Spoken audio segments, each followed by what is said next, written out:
Hi guys, Rachybop here. Welcome to this week's episode of Sims Saturday. I'm super excited this week because we had the conference call and there's so much to talk about. Yes, I was one of the lucky attendees of the conference call and I only found out on Tuesday night and the call was on the Wednesday. There was heaps of us invited to it and basically Sim Guru Rachel just talked to us about what's coming up in The Sims 4 and there's some super exciting things. There's also some more secrets to come that we don't yet know about, but I get the impression there'll be other calls in the future and we'll find out even more for you guys, so stay tuned for more information. So I'm just going to go through everything that she said in the call and then you guys can comment below, ask any questions, I'll answer them if I know the answer. The Sims 4 is a live service, so they're going to keep it fresh and updated constantly and regularly add things to the game. Regularly, that's hard to say. So there's 3 major and free updates. Free. So glad this is free. Ghosts are now in-game. You can go and update your game in Origin, it might do it automatically if you've got it set to do that, and you will then have ghosts. I spent all night trying to kill my sim. I managed to starve him to death and now I'm waiting for a ghost to appear. So that's what you need to do. You need to kill your sim and then you wait, and they're not just gonna spawn all over the place. It'll be like a late night, a few days after they've died, and they'll appear. And their colours, their sort of outer edging colours, will be related to their emotion, not how they died, but they will sort of have, like if they died from fire, they'll have like a smoky inside. They have little hints of how they died within their ghostly appearance. You can also take them back into CAS and like dress them and things. Obviously you won't be able to see their feet because they kind of float, and they have different float styles like in comparison to the walk styles that are in the game with the emotions. So when a sim dies they become ghosts and they are attached to their tombstone, and if you befriend them then you can bring them into your household and then they become playable characters, and they will have special behaviour based on how they died. There's also 4 Star Wars costumes for Halloween. There's a Princess Leia, Darth Vader, a Luke Skywalker, and then for the kids there's a Yoda costume. The others are for teens, young adult, adult and elder.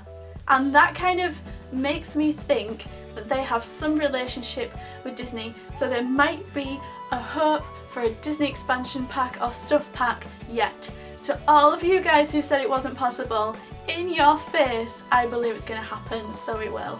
Go sign my petition, I've put the link in the description. There's also a new gnome.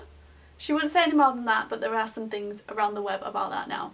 And there's new eye colours, including purple. There's also a few bug fixes in the game update. And she did say that us in the call will get advance notice for some other features coming up.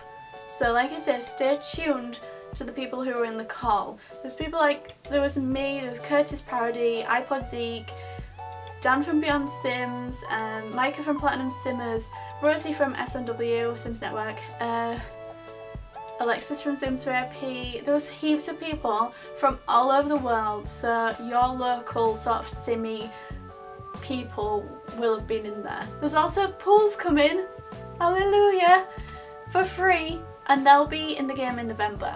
More information coming on those soon, and in December several new career tracks will be added to the game.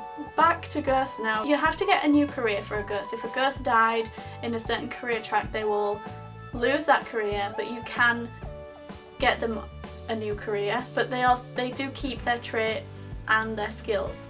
Also their relationships stay. You can't have ghost babies, but you can woohoo. Weirdos. And their age is static from when they die.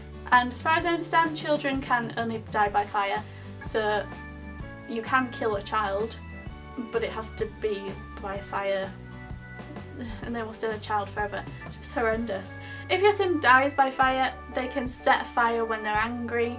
There's all sorts of different emotion and death combinations. If your sim is married, my sims were married and the guy died, unfortunately, and they become widowers, but they can remarry as a ghost and a sim. Because there's pools, there will be a new death, which is drowning. With the Star Wars costumes as well, you can mix and match pieces. So you can have like the Princess Leia hair and Darth Vader costume and just wrong. If your sim dies of an electrocution death, they can break electrical items.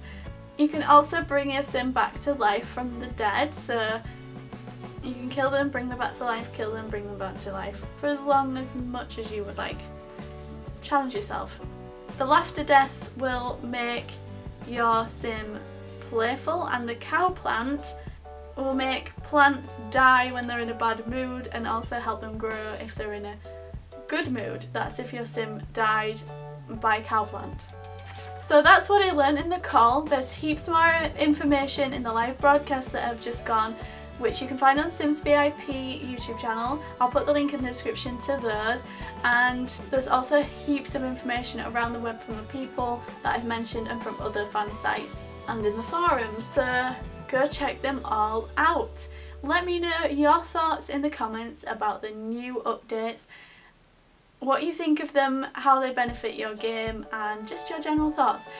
I'm excited that we're getting these things for free, but I do get people's points when they say these are things that should probably have been in the base game, and us getting excited about having them free is kind of ridiculous because they should have been in the base game, and I get that. But if we're looking on the positive side of things, at least we're getting them, at least they are free, because they could have charged, and I'm really loving the new updates, and it kind of keeps the game fresh, kind of releasing it as it was. And if you are a complete pessimist in that way, you could think, well, if you wait and wait and wait to get the game, you're going to get it way cheaper and you're going to get so much more content.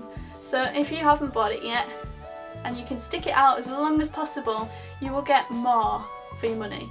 That's it from me, guys. I hope you've enjoyed this episode. Don't forget to subscribe so you don't miss anything, and I'll see you in the next video. Bye!